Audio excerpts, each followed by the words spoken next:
Hello everyone, welcome back. ये follow up video है previous video का। अब हम देखेंगे अलग अलग चीज़ें जैसे कि stream cipher, block cipher, D S algorithm और एस बॉक एक्सपेंशन या फिर पी बॉक एक्सपेंशन, डिफ्यूजन देखेंगे, कन्फ्यूजन देखेंगे, शैनन्स थ्योरी और फीस्टल साइफर स्ट्रक्चर देखेंगे जो कि हमारे डी एस में यूज़ होगा। नॉन फीस्टल हमारा ए ई एस होता है। ओके, की जनरेशन भी देखेंगे। तो स्टार्ट करते हैं इस वीडियो को। सबसे पहले स्ट्रीम साइफर, ठीक है। स्ट्रीम साइफर और ब्लॉक साइफर ये दो अलग अलग चीज़ें होती हैं, ठीक है। एनक्रिप्ट करने के तरीके होते हैं। स्ट्रीम साइफर में क्या होता है? Stream cipher it is an encrypts the digital data stream by 1 bit at a time. मतलब अगर मेरे पास 0 1 0 1 1 1 0 0 1 इस टाइप की है तो एक बार में एक ही बिट इनक्रिप्ट होगी, फिर अगली बिट इनक्रिप्ट होगी, पूरा एल्गो इस बिट पे चलेगा, फिर इसके लिए पूरा एल्गो चलेगा, फिर इसके लिए पूरा एल्गो चलेगा। ओके, अब एक बार में एक ही बिट स्ट्रीम एनक्रिप्ट होगी। तो सपोज़ ये मेरे पास एक की है, ठीक है, और यहाँ से जो भी मेरा हेलो करके कोई भी स्ट्रिंग थी वो आ रही है तो पहले बिट्स में चेंज होगी। तो ये बिट स्ट्रीम जनरेशन उन्हें बिट में चेंज कर देगा जो कंप्यूटर 0101 समझता है। फिर उसके बाद उस पर की का एक्सॉर ऑपरेशन करवा रहे हैं, ठीक है। तो जो भी हमारी की है वो एक्सॉर हो रही है, उसके बाद वो साइफर टेक्स्ट में चेंज हो जा रही है। फिर बाद में उसी की पे दोबारा हम अगर एक्सॉर ऑपरेशन कर देंगे तो हमारी वापस से हमारा बिट स्ट्रीम बनेगा और फिर उस बिट स्ट्रीम से हम अपना प्लेन टेक्स्ट निकाल लेंगे। ओके, एग्जांपल समझते हैं। मान लो ये मेरे पास एक की दी हुई है, ठीक है, और ये मेरा मैसेज की बिट स्ट्रीम है। तो हम क्या करेंगे? एक्सॉर ऑपरेशन अपनी की के साथ लगाएंगे। तो ये हमारा मैसेज हो गया। मैसेज पे हमने 1011 010 लगाया, ठीक है, ये हमारी की है। ओके, तो एक्सॉर ऑपरेशन में क्या होता है? 01 पे 1 होता है और 10 पे 1 होता है, बाकी सब पे 0 होता है, ठीक है। ये एक्सॉर ऑपरेशन है। नाउ 10 पे 1 आएगा, 11 पे 0, 00 पे 0 आएगा, 01 पे 1, 11 पे 0, 10 पे 1 और 01 पे 1, ठीक है। तो ये हमारा साइफर टेक्स्ट बन गया। अब अगर हमें इसे डिक्रिप्ट करना है स्ट्रीम बिट स्ट्रीम साइफर के उसमें पर्सपेक्टिव में, तो हम क्या करेंगे? इसी पे सेम की से दोबारा डिक्रिप्शन करेंगे। तो ये साइफर टेक्स्ट हमारा आ गया, ये वाला साइफर टेक्स्ट यहाँ आ गया। अब इसमें हम क्या कर रहे हैं? दोबारा से की को लगा रहे हैं और एक्सॉर ऑपरेशन परफॉर्म कर रहे हैं, ठीक है। ये साइन होता है एक्सॉर का। तो अब हम 10 पे 1, 01 पे 1, 00 पे 0, 11 पे 0, 10 पे 1, 10 पे 1, 11 पे 0, ठीक है। तो ये आप देख सकते हैं जब हमने एनक्रिप्ट किया था और साइफर टेक्स्ट को उसी की से दोबारा एक्सॉर किया तो हमारा वापस सेम मैसेज आ गया। सेम मैसेज कैसे आ गया आप देख सकते हैं। ये मैसेज और ये मैसेज सेम है, ठीक है। तो हमारा ये साइफर टेक्स्ट हो गया, ये प्लेन मैसेज था, हमने एनक्रिप्ट करके ये साइफर टेक्स्ट आ गया एक्सॉर से, डिक्रिप्ट करके सेम की से वापस प्लेन मैसेज मिल गया। अब आता है ब्लॉक साइफर। ब्लॉक साइफर में क्या करते हैं? In this case we create block of plain text and apply algorithm while thinking it as a whole, ठीक है। मतलब अब साइफर टेक्स्ट प्रोड्यूस करने के लिए अब बहुत बड़ा हमारे पास स्ट्रीम है तो हम ब्लॉक्स में डिफाइन चेंज कर लेंगे और फिर इस ब्लॉक को समझेंगे कि हमारे पास जो टेक्स्ट है वो इतना ही है और फिर इस पर पूरा एल्गो लगा देंगे, ठीक है। और फिर जो साइफर टेक्स्ट बनेगा उसे लिख लेंगे। ये एक साइफर टेक्स्ट का एक ब्लॉक बन जाएगा। फिर इस साइफर टेक्स्ट पे पूरा एक ब्लॉक लगाए, मतलब इस ब्लॉक पे पूरा साइफर टेक्स्ट बनाने के लिए एक एल्गो लगाएंगे और फिर एक साइफर टेक्स्ट का ब्लॉक बनेगा, उसे यहाँ लिख लेंगे। तो ऐसे करके ब्लॉक बाय ब्लॉक हम चलते हैं। तो in this we create a block of plain text. हमने प्लेन टेक्स्ट के ब्लॉक्स बना लिए और उस पर अप्लाई कर दिया एल्गोरिदम, ऐसे समझ के कि वो जो ब्लॉक था वही हमारा सिर्फ टेक्स्ट था हमारे पास, ठीक है। और to produce cipher text equal length, ठीक है। ब्लॉक साइज 64 या 128 यूजुअली हमारे पास होता है, ठीक है। सेम की जिससे हम एनक्रिप्ट करेंगे उसी से हम डिक्रिप्ट करेंगे। नाउ शैनन्स थ्योरी, हमारे पास 4 टर्मिनोलॉजी याद रखना: डिफ्यूजन, कन्फ्यूजन, एक्सपेंशन और एक्सपेंशन एंड सप्रेशन, ठीक है। शैनन ने क्या डिफाइन किया? शैनन ने ये देखा कि जब भी हम कोई किसी भी चीज़ को एक एल्गो लगा के एनक्रिप्ट करते हैं तो अगर हमारा एनक्रिप्शन हुआ है तो पॉसिबल है कि वो कॉम्बिनेशंस निकाल सकता है। कि अगर शिफ्ट साइफर है तो रिवर्स शिफ्टिंग करके वो एल्गो को देख लेगा कि अच्छा इस तरीके से हुआ है तो फिर वो उसको डिक्रिप्ट कर लेगा। बट शैनन ने क्या किया? इस चीज़ को हटाने के लिए उसने कॉम्बिनेशंस बहुत ज़्यादा बना दिए ताकि बहुत इजी ना रहे अटैकर के लिए हैक करने के लिए, किसी भी साइफर टेक्स्ट को डिक्रिप्ट करने के लिए। तो उसने दो चीज़ें दी कि सबसे पहले हम डिफ्यूज़ करेंगे और उसके बाद उसे कंफ्यूज कर देंगे। कैसे करेंगे? तो सबसे पहले यूजुअली जो हैकर क्या करते थे? स्टैटिकल एनालिसिस करते थे। स्टैटिकल मतलब कि मान लो उसके पास एक HG आर डी और ऐसे करके बहुत बड़ी एक स्ट्रीम है। तो वो क्या करेगा, नंबर ऑफ ऑकरेंस के लिए चेक कर लेगा कि ए की ऑकरेंस कितनी बार आई है, बी की ऑकरेंस कितनी बार आई है, सी की ऑकरेंस कितनी बार आई है, जेड की ऑकरेंस कितनी बार आई है। फिर इससे वो थोड़ा सा दिमाग लगा के प्लेन टेक्स्ट अचीव कर पाता था। तो इसे हटाने के लिए उसने क्या किया, to make statistical relationship between plain text and cipher text for complex possibility. तो वो क्या करता था कि जब भी हमारा जो प्लेन टेक्स्ट है उसकी एक बिट, मतलब प्लेन टेक्स्ट की एक बिट जब भी चेंज होगी तो वो साइफर टेक्स्ट के पूरे बिट को वो करेगी। मतलब if one bit of plain text then half और more than bit of cipher text should change. ठीक है, तो ये हमारा डिफ्यूजन होता है कि मतलब एक बिट प्लेन टेक्स्ट के लिए साइफर टेक्स्ट आधे से ज़्यादा, आधे या फिर आधे से ज़्यादा चेंज मतलब वेरिएबल होंगे। ठीक है, मतलब बदलेंगे। कन्फ्यूजन में उसने क्या किया, उसने कन्फ्यूजन में इसमें हमने प्लेन टेक्स्ट और साइफर टेक्स्ट के कॉन्टेक्स्ट में बातें करी थी। इसमें वो क्या करता है कि की और साइफर टेक्स्ट के कॉन्ट्रास्ट में बातें करेगा ताकि वो प्लेन टेक्स्ट ना निकाल पाए। ठीक है, तो हमने ये डिफ्यूजन किया।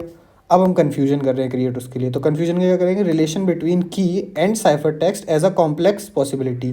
तो वो हर बिट ऑफ की के लिए साइफर टेक्स्ट को देखेगा। मतलब कि each bit of cipher text, मतलब अगर मेरा कोई भी साइफर टेक्स्ट है $#, तो वो हर बिट के लिए प्लेन टेक्स्ट पे डिपेंड करेगा। ठीक है, तो हर की साइफर टेक्स्ट से यूज़ होगी और उसके बाद प्लेन टेक्स्ट निकलेगा। तो इससे हमारा कन्फ्यूजन क्रिएट हो जाता था। तो हैकर बहुत मुश्किल से उसे डिक्रिप्ट कर पाता था। फिर आता है फीस्टल structure.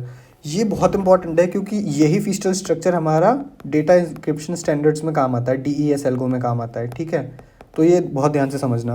Most of the block cipher techniques are use this structure, यानी DES यूजुअली यूज़ करती है। और हमारे जो डे टू डे लाइफ में भी हमारे जो नॉर्मल हम देखते हैं फ़ोन्स में, मैसेजेस इंक्रिप्शन में, उन सब में DES यूज़ होता है ज़्यादातर। तो the plain text is divided into 2 equals. मतलब अगर हमारे पास कोई बहुत बड़ा प्लेन टेक्स्ट है 64 बिट या 128 बिट का, तो वो 2 इक्वल हाफ में डिवाइड कर दिया जाता है। उसके बाद उन दोनों हाफ में से ये देखा जाता है कि उन दोनों हाफ पे number of rounds of processing of combining of and produce cipher text. These two halves of data passes through n number of rounds processing, then combine, produce ciphertext. On the right half we apply function f, जिसमें हमारा right hand वाले जितना भी हमने part निकाला था इस पूरे में से उसको यूज़ करेंगे, प्लस जो हमारे पास की है उसे यूज़ करेंगे। ठीक है, फिर जो आंसर निकलेगा और जो की है ना वो एक मेन की में से निकलेगी। एक बहुत बड़ी मेन की होगी 64 बिट की, उसमें से हम डिफ्यूज़ करेंगे, छोटी छोटी बिट निकालेंगे। ठीक है, तो ये सब कीज़ निकालेंगे। तो ये थ्योरी आप पांचों पॉइंट याद कर लें, मैं आपको डायग्राम से समझाऊंगा तो बहुत इजीली समझ आ जाएगा। तो on the right half we apply the function FRK and the function will use sub key generated through the master key. ठीक है, the output of that functional key will be XORed by left and become right of the next round. ये बहुत important है, ये point याद रखना। Left half of second round is the right half of the previous round. अब diagram से समझते हैं। मेरे पास एक बड़ा मैसेज था, हमने उसे डिवाइड किया 2 पार्ट में। अब राइट वाले पार्ट में हमने क्या किया, एक फंक्शन जिसमें राइट वाली वैल्यू प्लस जो हमारी की थी सब की ऑफ मास्टर की यानी की 1, उससे हमने एक फंक्शनल एल्गोरिदम यूज़ करी और आउटपुट निकाला। और वो जो आउटपुट होगा उसे हम एग्जॉर कर देंगे अपने लेफ़्ट वाले पार्ट से डेटा के। ठीक है, ये डेटा बड़ा था, इसमें से 2 पार्ट डिवाइड किए थे, तो लेफ्ट वाले पार्ट से एग्जॉर कर देंगे। फिर जो उसका आउटपुट आएगा उसे हम अगले राउंड के लिए राइट वाला पार्ट बना देंगे डेटा का। ठीक है, ये हमारा फर्स्ट राउंड हो गया। अब इसके लिए जो सेकंड राउंड का जो लेफ्ट वाला पार्ट होगा ना वो सीधा सीधा हमारे राइट वाले पार्ट को कॉपी कर देंगे हम। ठीक है, अगले वाले में क्या होगा, अगले वाले में क्या करेंगे कि जो राइट वाला है इसे एक फंक्शन से पास करेंगे जिसमें हमारा आर और की जाएगा और फिर उसे एग्जॉर कर देंगे किससे, लेफ़्ट वाले से, और फिर उसे हम राइट साइड में लिख देंगे थर्ड राउंड के लिए। ठीक है, और चुपचाप हमारा राइट वाला जो प्रीवियस वाले राउंड का राइट था वो हमारा लेफ़्ट बन जाएगा थर्ड राउंड के लिए। ठीक है, ये फीस्टल स्ट्रक्चर होता है। नाउ इससे मतलब कैसे अटेन करेंगे, block size, large block size more security. जितना ज़्यादा साइज़ रहेगा हमारा ब्लॉक का, मतलब ये जितना ज़्यादा साइज़ रहेगा उतनी ज़्यादा सिक्योरिटी प्रोवाइड होगी, क्योंकि उतने ज़्यादा कॉम्बिनेशन और परम्यूटेशन और एक्सॉर होने के बाद कॉम्प्लेक्स बन जाएगा वो।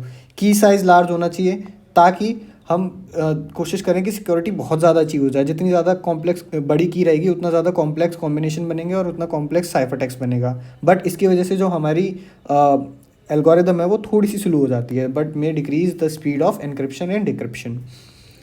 नंबर ऑफ राउंड्स, अब जो ये हम रिपीटेड कर रहे हैं ना, ये हमारा फर्स्ट राउंड था, फिर हमने इधर सेकंड राउंड किया, ऐसे थर्ड राउंड किया, तो जितने ज़्यादा राउंड रहेंगे उतना ज़्यादा कॉम्प्लेक्स बन जाएगी। तो more rounds more secure. Subkey generation, ये complex algorithm hard for attacker to steal the data. मतलब जो हम ये जो की बना रहे हैं ना, ये वाली की, ये हर बार मास्टर की से बन के आ रही है, तो हम इसे बनाने के लिए जितने कॉम्प्लेक्सिटी यूज़ करेंगे उतना ही और मुश्किल हो जाएगा हैकर के लिए उसे अटैक करने के लिए। फंक्शन राउंड्स और name complex function harder for cryptanalyst to attack, ये सेम ही बात है जो अभी हमने डिफाइन करी। अब देखो इस डायग्राम में हमें कौन सी दो चीज़ हमारे पास नहीं समझ आ रही है। एक तो की जो हमें मास्टर की से निकालनी है, तो इसकी एक अलग एल्गो है जिसे बोलते हैं की जनरेशन, ठीक है। और ये जो फंक्शन है इसके अंदर क्या काम हो रहा है वो भी हमें डिफाइन करना है। तो अभी हमें ये दो चीज़ नहीं पता। एक्सॉर ऑपरेशन हमें पता है कैसे निकलता है, ये हमें पता है कि एक्सॉर कैसे होता है, दो पार्ट में डिवाइड आराम से हम कर सकते हैं एक डेटा को, तो ये सारी चीज़ तो हमें समझ आ गई। पर हमें एक ये फंक्शनल पार्ट कि फंक्शन के अंदर क्या एल्गो लग रही है और की जनरेशन के लिए क्या एल्गो लग रही है, वो पार्ट देखना है, ठीक है। तो वो आगे आएगा। देखो अब DES एल्गो, तो अब DES एल्गो में क्या होता है कि ये जो फीस्टल स्ट्रक्चर है ना, ये फीस्टल स्ट्रक्चर यही बार बार रिपीटेडली यूज़ होता है DES एल्गोरिदम में। तो DES stands for data encryption standards. एक ब्लॉक साइफर, ये ब्लॉक साइफर टेक्निक यूज़ करता है। सिमेट्रिक साइफर होता है क्योंकि इसमें सेमी की यूज़ होती है। 64 बिट का ब्लॉक यूज़ होता है प्लेन टेक्स्ट में, मतलब एक बड़ा 64 बिट के ब्लॉक्स बनाते हैं अगर एक प्लेन टेक्स्ट हमें दिया जाता है तो उसका। और 16 राउंड हम परफॉर्म करते हैं फीस्टल के, मतलब ये जो हमने फीस्टल स्ट्रक्चर पढ़ा है ये वाले 16 सच राउंड्स परफॉर्म करते हैं, तब जाके जो एनक्रिप्ट होता है, तब हमारा एक DES का एल्गोरिदम चल के एक एनक्रिप्टेड हमें साइफर टेक्स्ट प्रोवाइड करवाता है। तो उसके कुछ स्टेप्स होते हैं। सबसे पहले इनिशियल परम्यूटेशन होती है, फिर 16 राउंड ऑफ फीस्टल जो हमने ऊपर देखे अभी, फिर स्वैप होता है लेफ्ट राइट, यानी परम्यूटेशंस होते हैं, वही इन्वर्स परम्यूटेशन को ही लेफ्ट राइट स्वैप आप कह सकते हैं। तो अब देखते हैं स्ट्रक्चर में कैसे होता है। तो बेसिक स्ट्रक्चर क्या होता है DES का कि सबसे पहले इनिशियल परम्यूटेशन होंगी, कोई भी हमारा डेटा रहेगा उस पर, ठीक है, मतलब उसे स्वैप कर देंगे या फिर आगे पीछे कर देंगे, उनकी पोजीशंस चेंज कर देंगे, फर्स्ट लास्ट से लास्ट फर्स्ट से, ये सारे परम्यूटेशंस हो जाएंगे। उसके बाद राउंड स्टार्ट होंगे हमारे फीस्टल राउंड स्टार्ट हो जाएंगे, ठीक है। वो फीस्टल राउंड क्या करेंगे, पहले राउंड 1 उसमें की 1 आएगी, फिर राउंड 2 उसमें की 2 यूज़ होगी, राउंड 3, ऐसे राउंड 16 तक जाएंगे और सब में अलग अलग की यूज़ होगी, ठीक है। अब ये जो की जनरेट हो रही है ये 48 बिट की होगी। और 48 बिट की कैसे होगी, वो सबसे पहले हमें एक 64 बिट का मेन की होती है की स्ट्रीम, उससे हम 56 बिट की एक की निकालते हैं, फिर उसे कंप्रेस करके 48 में बदलते हैं, और फिर 48 में बदलने के बाद हर बार फीस्टल राउंड में जो की 1 की 2 यूज़ करते थे वो यूज़ करते जाते हैं। तो ये वाली हमें अभी भी, अब हमने जो पिछले बार देखी थी चीज़ें कि हमें कौन कौन सी चीज़ें नहीं समझ में आ रही थी, एक ये कि की कैसे जनरेट होगी, तो ये वाला की जनरेशन में पार्ट आ जाएगा। नाउ अब ये जो फीस्टल राउंड्स थे इसमें 48 बीट, ये 56 से 48 कैसी हुई वो भी हम देखेंगे। और जब ये की यूज़ हो गई तो अब ये 30 मतलब 48 की गई, बट यहाँ पर तो 64 बिट का था तो 32 में हो रहा था, तो 48 को 32 में बदलने का भी पार्ट इसमें ही कवर होगा, ठीक है। आगे चलते हैं। अब 64 बिट का डाटा आया, ये हमारा किस में है, 64 बिट का डाटा DES में 64 बिट का डाटा आया, 32 राइट 32 लेफ्ट 32 राइट। उसके बाद उसे एक फंक्शन में पास किया जिसमें हमने राइट 32 बिट ली और की ली 48 बिट की, ठीक है। तो अब इसे हम 48 से 32 में बदलेंगे पहले, फिर उन दोनों का कुछ फंक्शनल ऑपरेशन होगा, फिर आउटपुट आएगा, फिर लेफ्ट से उसे एक्सॉर कर देंगे, एक्सॉर करते ही उसे राइट में लिख देंगे अगले राउंड के लिए। और उसके बाद ऐसे ही जो हमारा प्रीवियस राउंड का जो राइट था वो नए राउंड का लेफ़्ट बन जाएगा, फिर यही प्रोसेस रिपीट होता जाएगा। नाउ अब अगर एग्ज़ाम में पूछ लेता है कि राउंड स्ट्रक्चर ऑफ DES, तो ये वही है जो मैंने अभी समझाया है, 32 बिट के 2, ठीक है। राइट वाले पे क्या होता था कि एक फंक्शनल परफॉर्मेंस होती थी, तो फंक्शनल के लिए पहले हमने DES में क्या पढ़ा है कि सबसे पहले नीचे आएंगे, पहले हमारे परम्यूटेशंस होंगे, परम्यूटेशन होने के बाद परम्यूटेशन हो जाएंगे, उसके बाद हम एक फंक्शनल अप्लाई करेंगे, उस फंक्शन में क्या करेंगे, राइट की और की, मतलब राइट पार्ट ऑफ डेटा इन की, फिर उसे एक्सॉर कर देंगे, एक्सॉर करने के बाद एक्स बॉक्स से अब ये 48 बिट की है ना, तो इसे हमें छोटा करना पड़ेगा। तो फिर एक्स बॉक्स, फिर उसके बाद लास्ट के परम्यूटेशन जो मैंने बताए थे, इन्वर्स ऑफ परम्यूटेशन वाला पार्ट, और उसके बाद आपको लास्ट वाला जो आउटपुट होता है उसे एग्जॉर करके राइट में दे देंगे। ये वाला जो एग्जॉर पार्ट है ना, ये DES के उसमें आता है, मतलब जब की हमारे पास आती है उस टाइम पे आता है। तो ये वाला पार्ट आप यूजुअली मिस कर सकते हैं, पर लिखेंगे डायग्राम में तो उसे ज़्यादा बेटर समझ में आएगा कि आपकी अंडरस्टैंडिंग काफ़ी अच्छी है की जनरेशन के टाइम वाली। तो ये वाला एग्जॉर को इस वाले एग्जॉर से कंपेयर ना करें। ये वाला एग्जॉर है जो लेफ़्ट के साथ एग्जॉर करते हैं उस टाइम वाला, ठीक है। ये देखो, लेफ़्ट से एग्जॉर करने वाला टाइम है, मतलब जो फंक्शन वाला पार्ट है ना, ये है FR, K वाला पूरा फंक्शन है ये। और इसी में DES जो चल रही थी उसमें परम्यूटेशन वाला पार्ट आ गया, और मतलब परम्यूटेशन वाला पार्ट, सॉरी परम्यूटेशन वाला पार्ट फीस्टल राउंड्स हो गए, स्वैपिंग हो गई, और इन्वर्स ऑफ परम्यूटेशन हो गया। एग्जॉर हुआ। अब ये क्या, अब इसी को ये इनक्रिप्शन के लिए हो गया। अब इसको डिक्रिप्ट करने के लिए, मतलब ये जो लेफ्ट शिफ्ट और राइट शिफ्ट है ना, ये इस वाले पार्ट से होता है। डिक्रिप्ट करने के लिए इसका जस्ट रिवर्स कर देंगे, मतलब उल्टा लेते हुए चलेंगे। इस वाले को इस साइड ले लेंगे, इसको इस साइड ले लेंगे, और फिर सारे परम्यूटेशन जो थे वो रिवर्स की तरफ चलाएंगे, और फिर लास्ट में हमें ये वाला एक डाटा मिल जाएगा, उसे प्लेन टेक्स्ट में चेंज कर देंगे। अब जो फंक्शन था ना हमारा FR, वो जैसे ये डिफाइन हुआ है ना, उसको और इजीली मैं ऐसे समझा देता हूँ, ठीक है। तो हमारा जो फंक्शन था उसमें क्या होगा, एक 32 बिट आएगी सबसे पहले। कैसे आती थी, हम देखते थे कि राइट साइड की 32 बिट आती थी, ये वाली बिट, ठीक है। तो राइट साइड की 32 बिट आई, फिर हम उसे करेंगे पहले एक्सपेंड, क्योंकि हमारे पास की जो होती है वो 48 बिट की होती है ना, तो हम इसे एक्सपेंड करेंगे। एक्सपेंड करने के बाद ये 48 बिट की बन जाएगी। 48 बनने के बाद तो हमारा जो की है वो भी 48 हो गया, की 48।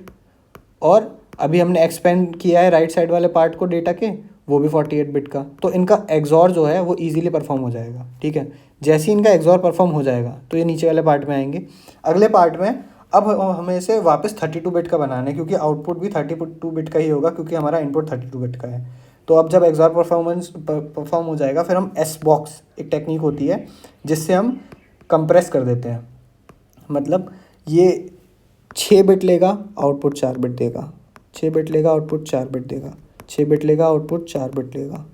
तो इससे क्या होगा, ये छोटा हो जाएगा, तो ये 48 से 32 में चेंज हो जाएगा। फिर उसमें कुछ परम्यूटेशन करेंगे, फर्स्ट को लास्ट, लास्ट को फर्स्ट, फर्स्ट को 17, 17 को 1, ऐसे करके, और फिर लास्ट में 32 बिट का एक आउटपुट दे देंगे। तो ये हमारे फंक्शन ने आउटपुट दिया।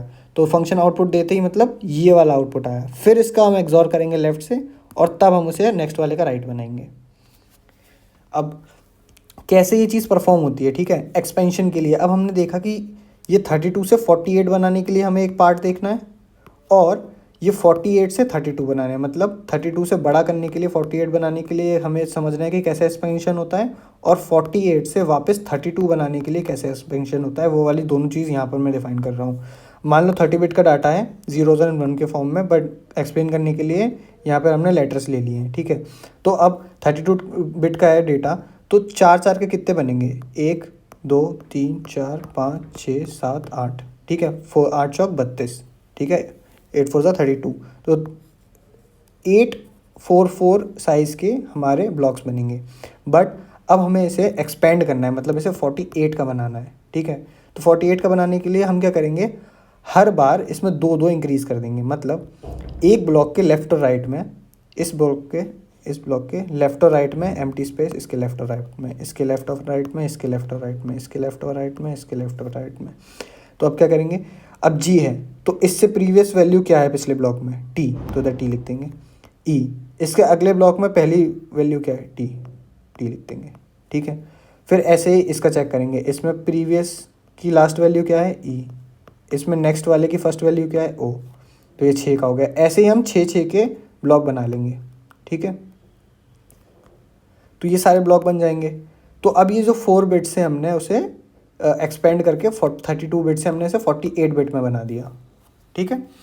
ये एक्सपेंशन वाली टेक्निक हो गई। अब हमें ये देखना है कि ये जो S बॉक्स वाला इसने तरीका लगाया था जिससे इसे 48 से 32 में बनाया था, वो कैसे होता है। उसमें क्या होता है कि 6 बिट आती हैं, क्योंकि हमने ये देखो एक्सपेंड करने के बाद ये 6 बिट में ट्रांसफ़र हो गया था, ठीक है। 4 इसकी, 1 1 2 3 4, और एक ये और एक ये 6, तो ये 6 बिट के ब्लॉक्स में टूट गया था ना, अब उसे वापस छोटा करना है 32 के लिए, तो 6 बिट आएंगे और उसे 4 बिट का आउटपुट देंगी, 6 बिट आएंगे 4 बिट का, 6 बिट आएंगे 4 बिट का आउटपुट देते जाएंगी। तो ये कैसे काम करता है, यूजुअली जो भी हमें एक स्ट्रीम मिलेगी एक ब्लॉक के लिए, मान लो ये एग्जांपल आया कि ये आया 0 0 1 0 1 1, तो हमारे पास एक एस बॉक्स होता है, ये पूरी एक मैट्रिक्स होती है, ये यूजुअली गिवन रहेगी एग्जाम में अगर ये क्वेश्चन आता है तो इसका जो फर्स्ट वाला लेटर और लास्ट वाला लेटर है वो रो को डिफाइन करता है, वो रो की पोजीशन बताता है, और बीच में जो भी वैल्यूज़ होंगी वो हमें डिफाइन करेंगी कॉलम को, ठीक है। तो अब देख लेते हैं कि अब रो में क्या है, 0 और 1, 0 1, तो 0 1 मतलब 1, तो 1th पोजीशन हमारी रो हो गई, तो मतलब हमें ऐसे ढूंढना है।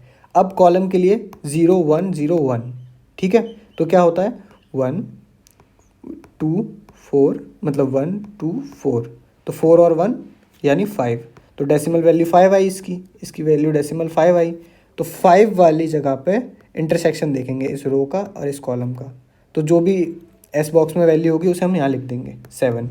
अब इस 7 को 4 बिट में कैसे लिख सकते हैं वो देख सकते हैं कि 1 2 4 8 होता है, तो 7 कैसे लिखेंगे, 4 2 6 मतलब 8, मतलब 1 2 4 एंड 8, ठीक है, तो 4 5 6 7, तो 0 1 1 1, तो जो आउटपुट स्ट्रीम आएगी 0 1 1 1 आएगी किसकी, अगर हमारी 4 बिट होती 0 0 1 0 1, तो एस बॉक्स लगाने के बाद उसे हम ऐसे लिख सकते हैं 4 बिट में। तो इस तरीके से एक बड़ी स्ट्रीम मतलब 6 बिट की चीज़ को हम कन्वर्ट करके 4 बिट में कन्वर्ट कर देते हैं, ठीक है। तो ऐसे ही सारे ये तो एक इस ब्लॉक के लिए हुआ, ऐसे ही हर ब्लॉक के लिए निकलेगा, तो 4 बिट के टोटल 8 ब्लॉक हो जाएंगे, तो फिर 32 बिट में चेंज हो जाएगा वो, ठीक है। ये हो गया हमारा कंप्रेस करने के लिए। अब की जनरेशन, अब हमने ये वाला पार्ट तो देख लिया कि हमारा फंक्शन पार्ट में क्या हो रहा था, ये हमारा इस डायग्राम में ये फंक्शन पार्ट, इसमें पहले एक्सपेंड हो रहा था, फिर एस बॉक्स से छोटा हो रहा था वापस 32, मतलब 32 से 48 हो रहा था, फिर 48 में एग्जॉर होने के बाद उसे वापस 32 में चेंज कर रहे थे, ठीक है। तो ये एस बॉक्स की टेक्निक से हो गया था। अब हमने ये वाला पार्ट तो देख लिया, और हमारा क्या मिसिंग था कि हमारा की कैसे जनरेट होता है, ठीक है। तो अब की जनरेशन वाला पार्ट आएगा। की जनरेशन वाले पार्ट में हमारे पास 64 बिट की की होती है यूजुअली, तो उसमें से हम पैरिटी रिमूव कर देते हैं। पैरिटी मतलब 64 का मतलब क्या हुआ कि 8 के 8 ब्लॉक्स, ठीक है, 8 के 8 ब्लॉक्स होंगे। अब उसमें से लास्ट वाली चीज़ हम हटा देंगे, हर ब्लॉक में से लास्ट वाला बिट हटा देंगे, तो ये 7 के 8 बन जाएंगे, तो 7 8 ज़ा 56, तो मतलब हमारे पास 56 बिट की की आई। तो हमने देखा था DES में हमारे पास 56 बिट की होती है, DES में DES का डायग्राम कहाँ गया, 56 बिट की होती है, ठीक है। तो अब ये 56 बिट तो आ गए हमारे पास, अब उससे हमें 48 बिट की बनानी है, राइट। तो अब 48 बनाने के लिए क्या करेंगे, इस 56 को डिवाइड कर देंगे, मतलब इसके साथ की जनरेशन में दूसरा पार्ट भी होता है। पहला पार्ट ये होता है कि हम पैरिटी रिमूव करते हैं, फिर होता है कि जो पैरिटी रिमूव करने के बाद हाफ करते हैं, फिर उन हाफ को शिफ्ट करते हैं और शिफ्ट लेफ़्ट करते हैं हमेशा, ठीक है। और शिफ्ट लेफ़्ट करने के बाद उसको पी बॉक्स से छोटा कर देते हैं, कंप्रेस कर देते हैं, ठीक है। तो अब पहले हमने क्या किया, पैरिटी रिमूव करी, 56 बना, फिर उसको शिफ्ट किया। शिफ्ट लेफ़्ट की दो कंसिडरेशन होती हैं कि जब वह पहला राउंड होगा, दूसरा राउंड होगा, 19 राउंड होगा और 16 राउंड होगा, तब हमें हर वैल्यू को, मतलब इस ये वाला जो ब्लॉक आया है उसे लेफ़्ट शिफ्ट करना है सिर्फ 1 टाइम्स, ठीक है। और अगर राउंड 2 है तो उसे लेफ़्ट शिफ्ट करना है 2 टाइम्स, यानी अगर इन राउंड के नंबर्स को छोड़ दें तो और कोई राउंड होगा तो उसमें 2 शिफ्ट लेफ्ट होंगे, ठीक है।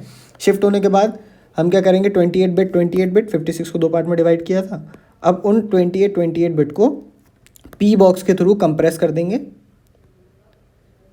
कंप्रेस किया तो ये 28 बिट जो हैं वो 56 की जगह 48 हो जाएंगी, और ये 48 बिट की हम यूज़ करते हैं अपने इसमें, देखिए ये फंक्शन के अंदर 48 बिट की आती थी, उसे हम यूज़ करते थे, और ये हमारा राइट पार्ट आता था डेटा का, और उसे हम एक्सपेंड करके 48 करते थे, फिर उसका हम एक्सॉर ले लेते थे, और की अभी हम लेके आए 48 की, और फिर बाद में एस बॉक्स से उसे 32 कर देते थे, फिर उसका आउटपुट दे देते थे, ठीक है। ये वाला पार्ट हो गया। तो ऐसे ही हर राउंड के लिए जो सब कीज़ होगी ना, तो ये जो मेन की है 64 बिट की, उसमें हर राउंड के लिए अलग अलग की बनेगी, क्योंकि अब जो वैल्यू आएगी लेफ़्ट शिफ्ट, उसको लेफ़्ट शिफ्ट करेंगे 1 टाइम्स, इसमें भी 1, सेकेंड राउंड है तो 2 टाइम लेफ़्ट शिफ्ट होगा, फिर कंप्रेशन होगा, फिर इस 56 को वो 48 में बदलेगा, ठीक है, और फिर वो यूज़ हो जाएगी की 2। ऐसे करके 16 कीज़ ऐसे जनरेट होती हैं। तो ये की जनरेशन वाला पार्ट हो गया।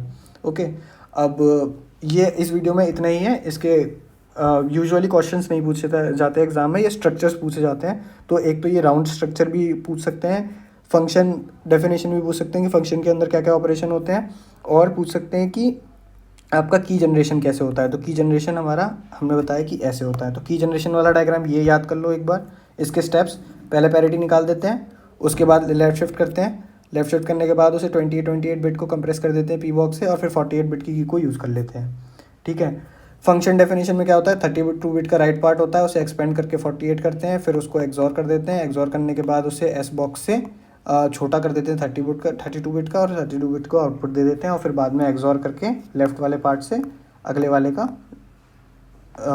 राइट बना देते हैं, ठीक है। तो इस तरीके से ये राउंड स्ट्रक्चर हो गया DES का। ये सारे पार्ट हमने डिस्कस कर लिए एक एक करके, ठीक है। तो ये पार्ट है।